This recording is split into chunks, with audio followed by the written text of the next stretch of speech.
Welcome to the Scottish Rite of Freemasonry channel. Maynard Edwards, Brother Chris Ruli, and most worshipful Brother Bill Berman, who is with the Masonic Renewal Committee in this capacity, past Grand Master of New Jersey, and you're the Secretary of the Masonic Renewal Committee. For folks who have no idea what Masonic Renewal Committee is all about, and I would imagine there are a lot of Masons, since mostly it's a working committee of the Conference of Grand Masters, they might not interact with it on a regular basis, but we're going to try and change that. So what is this Masonic Renewal Committee? I'm glad you asked, Maynard.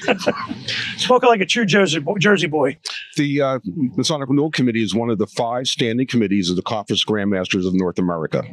And our mission statement is to promote policies and programs that have proven effective and successful in growing Masonic membership and retaining the Masons that we have, because it doesn't help to make a man a Mason and then lose him because we don't give him the product that he expects.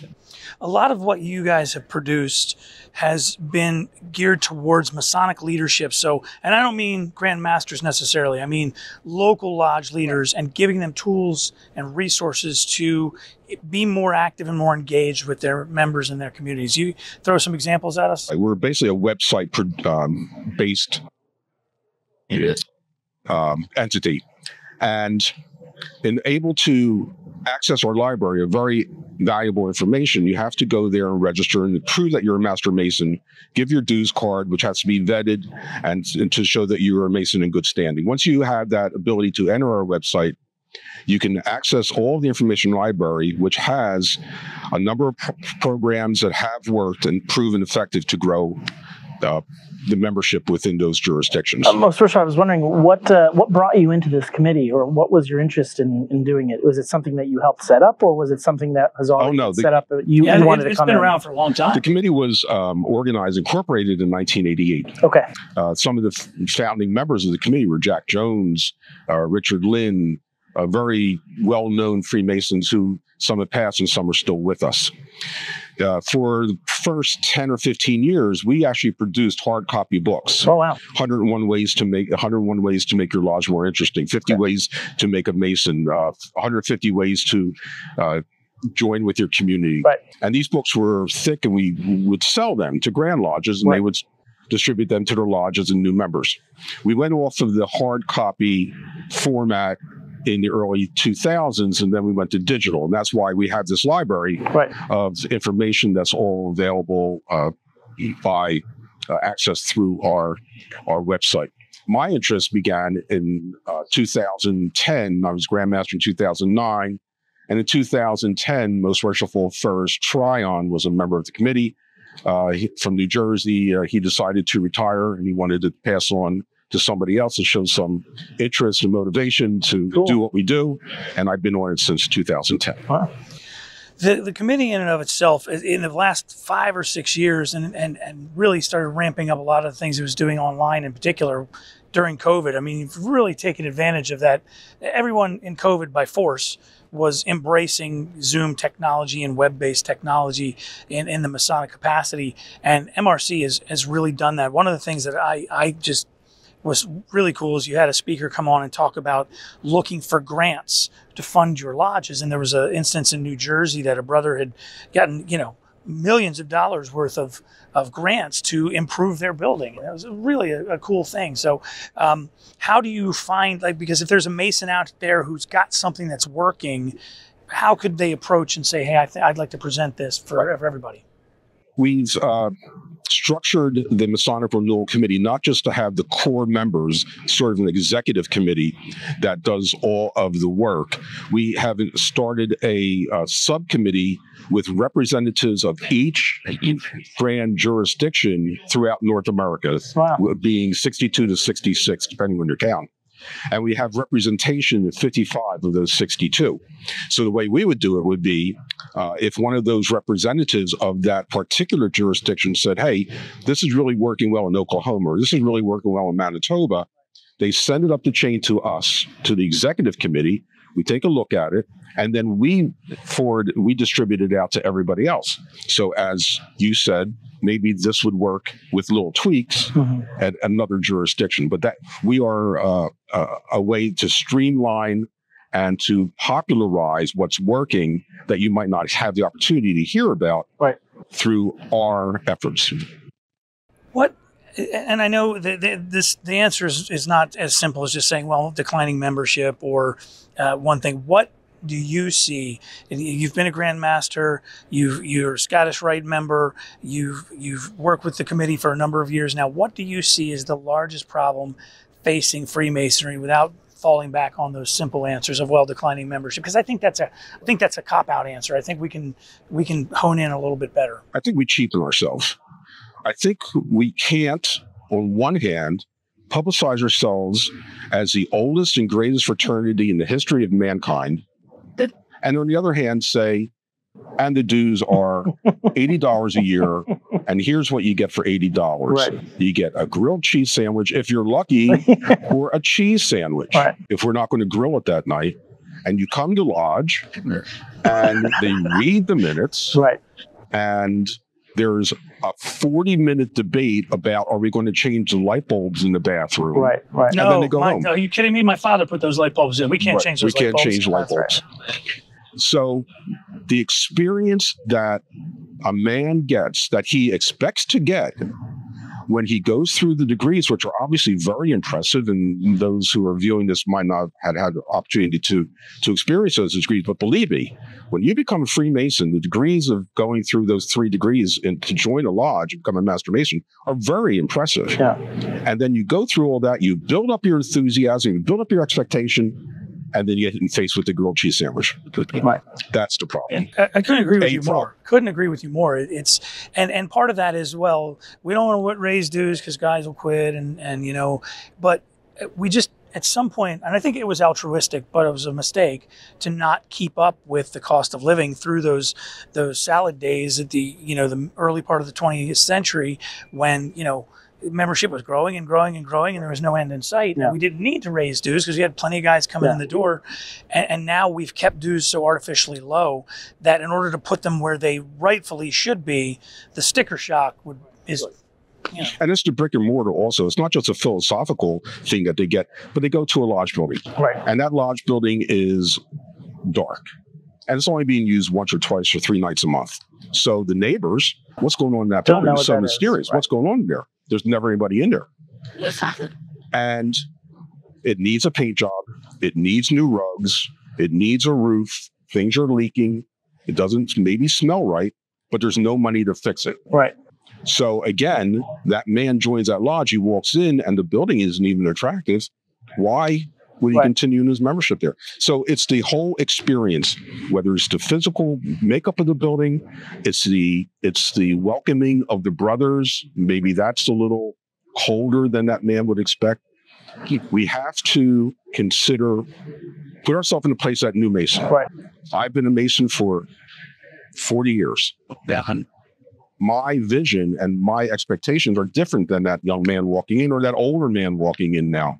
So we have to give him the product he expects. I have a question. Do you think technology plays an important role, or do you think that we should be going back to more in-person? I know, for example, during the COVID times, there were years or lodges that said, we're going to try to do some more online stuff, obviously not ritual, but more education committee.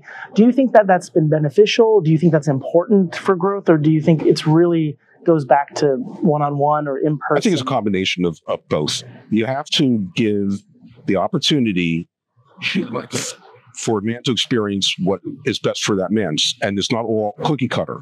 So you can't have 100% base technology because that doesn't work for some people. Right. And then you can't also have the one-on-one time and effort it takes when you could save some time through technology.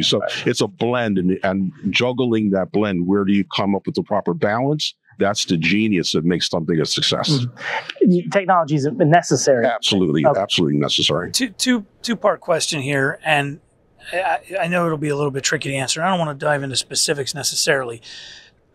What disappoints you about Freemasonry? And I know you said the cheapening of it, but beyond that, what disappoints you within the craft or individual Masons? And what is exciting looking ahead, because I believe that we are sort of on a bit of a renaissance. Things are looking up. And what excites you? sage, wise old master that you are. It sounded terrible saying it. Past Grand Masters. Yes. I think that we won't have the numbers we had in the 60s when we had the post-World War II people, the post-Korean War people. Things changed in the United States, the Vietnam War, the counterculture phenomenon.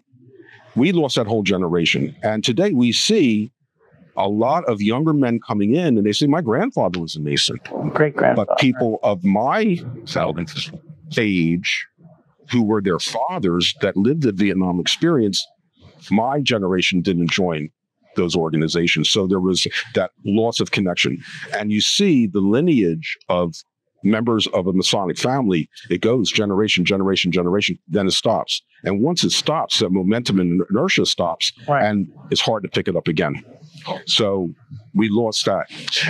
What we have now is a new generation of young men. I don't know if it peaks from the National Treasure movies or from the History Channel, but there is an enthusiasm and a curiosity which is new, and it's something that we need to take advantage of if we want to grow our numbers. These young men are looking for a basis of traditional thought and traditional values that they're not getting in their experience perhaps in college or their experience in the workforce.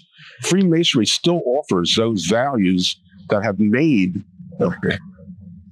this country and other societies so strong.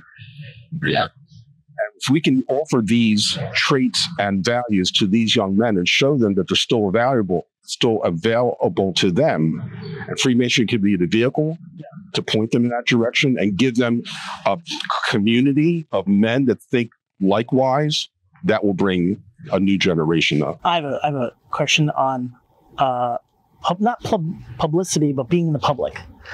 Do you think that Masonry should, or Masons or Grand Lodges or lower level, just constituent lodges, should they be actively engaged in the community, or should they be focused on, identifying those grandsons or, grandnephews of Masons, or what's the role of Masonry in the public, in other words? As much as possible. I think we should, my lodge in Florida now has a information table on the third Friday of the month.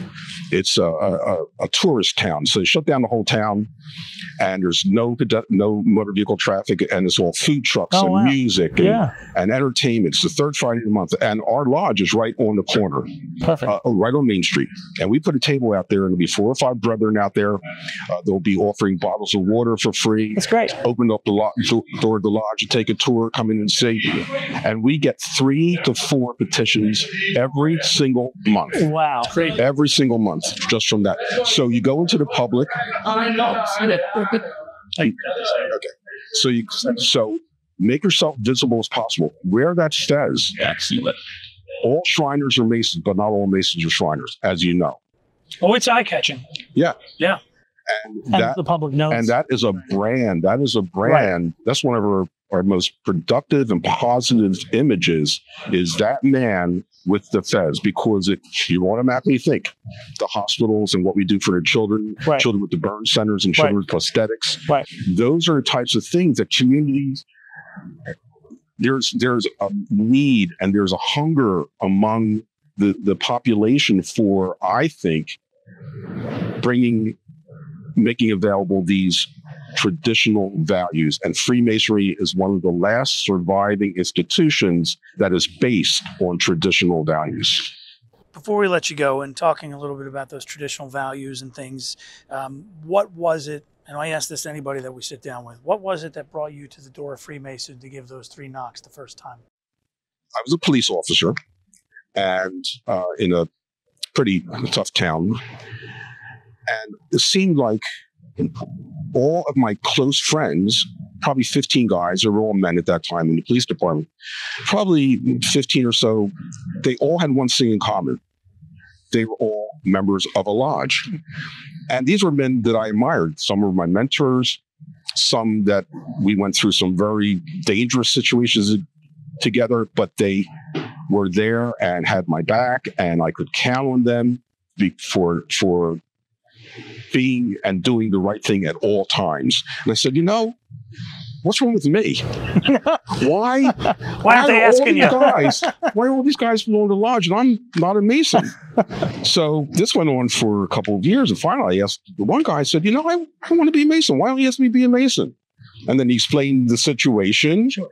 And, to be one, and ask one. That started the journey that still has not ended. Now, that's the next part of the question, because a lot of times, and I wrote about this not too long ago in one of my newsletters, and I said, we often, when a guy steps up to become Worshipful Master or a secretary, or in your case, a Grand Master, a lot of times we'll joke and say, oh, what'd you do wrong that they don't like you, so they made you Worshipful Master, because there's work involved and it's some sacrifice. But we've got to table those jokes and say, thank you for stepping up. Thank you for sacrificing your time and your family's time to do this for us. What made you step forward and say, this is worth me sacrificing my time and my family? Because your family's involved when you especially when you go to the level you went to. Anthony Quinn played the part of a mafia don in the story of John Gotti. Mm-hmm. And on his deathbed, I think he was playing Neil Delacroce. And on his deathbed, he's got John Gotti sharing his last moments with him. And Anthony Quinn looks up and he's opining about his life. And he looks at Marvin Asante, who was the actor, and he says, it was only 5 minutes, and he died. His whole life, all the things he did on his deathbed, it was only 5 minutes. We only have a couple minutes. So you ask yourself, what's going to be your legacy? How are they going to remember you? What are you going to do to leave it better than you found it? And I'm not an important guy, but if I could just have the opportunity to make one, that sounds very trite. If I could just have the chance to have a legacy, to have somebody maybe think back 5 years after I'm gone and say, that was a pretty good thing that guy did. I forget his name. He's like kind of a joker guy, but he did a couple of good things. If I can do a couple of good things, if you can do a couple of good things, you do a couple of good things, and you're gone, well, that's a lot more than a lot of people have done.